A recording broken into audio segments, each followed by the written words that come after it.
Pengertian dari kebakaran itu sendiri adalah sesuatu bencana yang disebabkan oleh api atau pembakaran tidak terkawal, membahayakan nyawa manusia, bangunan, ataupun ekologi. Kebakaran sengaja atau tidak disengaja lazimnya akan menyebabkan cedera atau kematian kepada manusia dan kerugian-kerugian lainnya. 3, 2, 1.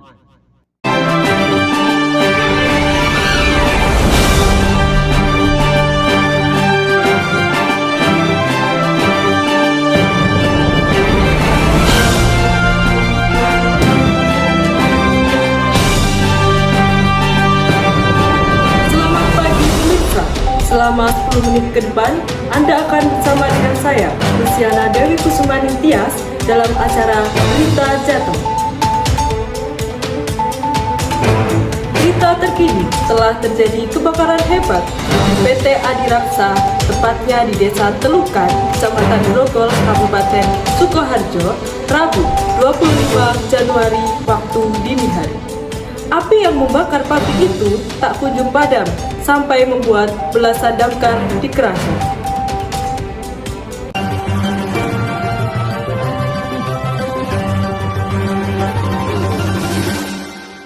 Perlu diketahui, pabrik PT Adiraksa merupakan pabrik di bidang kayu lapis atau bahan triplek.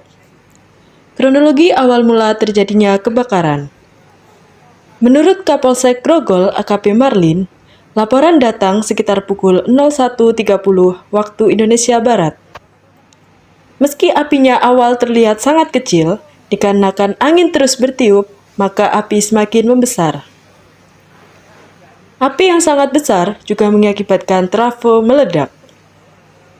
Banyaknya bahan baku kayu yang mudah terbakar, membuat api semakin membesar dengan cepat. Api berasal dari percikan salah satu tungku oven yang mengenai material kayu kering di sampingnya. Besarnya kebakaran yang melanda pabrik kayu lapis hingga api menyala sampai 6 jam, mulai pukul 01.30 sampai 08.49 waktu Indonesia Barat. Kendalanya adalah sulitnya akses masuk untuk ke lokasi kebakaran dan pasokan air yang kurang. Tidak ada korban jiwa dari peristiwa ini.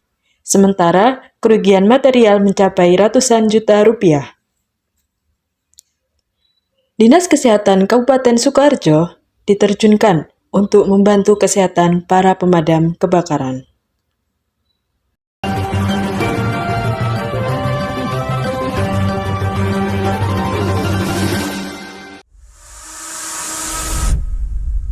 Satu, para pekerja dilarikan ke RS terdekat.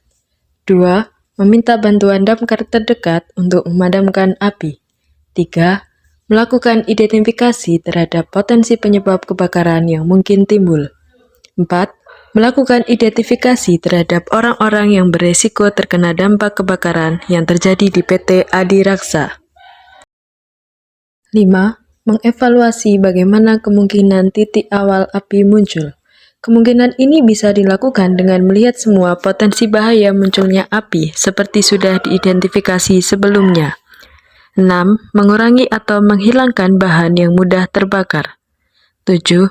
Melakukan pengaturan aliran udara agar tidak mempercepat penyebaran api dan juga memberikan para pekerja petunjuk kemana perlu berlari pada saat kebakaran terjadi.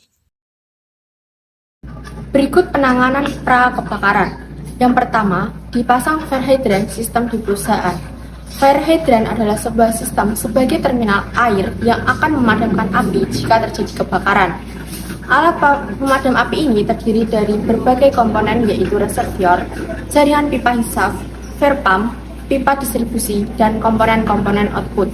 Yang kedua, memantau kelistrikan di perusahaan secara berkala dan segera perbaiki jika ada yang rusak. Ketiga, jika ada pekerjaan yang berkaitan dengan api, jangan tinggalkan, apalagi dalam waktu yang lama. Keempat, cabut sambungan listrik jika tidak digunakan. Kelima, pasang alarm pendeteksi asap. Keenam, ikut dalam asuransi kebakaran. Ketujuh, menyediakan alat pemadam api ringan. Nah, berikut ini saya akan memberi petunjuk penanggulangan saat kebakaran. Yang pertama adalah pelajari lokasi pintu darurat saat Anda berada dalam suatu ruangan. Yang kedua, tata letak bel tanda bahaya dan alat pemadam kebakaran serta selang air, lalu pecahkan kaca bel dan tanda bahaya yang paling dekat. Ketiga, gunakan alat pemadam atau selang air yang terdekat. Keempat, jika terdengar alarm atau tanda bahaya, segera persiapkan diri untuk meninggalkan ruangan. Yang kelima, jangan buang waktu untuk mengemasi barang-barang, selamatkan diri Anda terlebih dahulu. Keenam, lewati tangga darurat dan jangan menggunakan lift.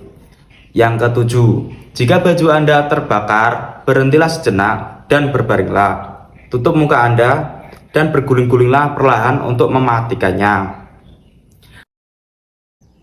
Jangan pernah menyiram api Yang bersumber dari Kebakaran minyak dengan air.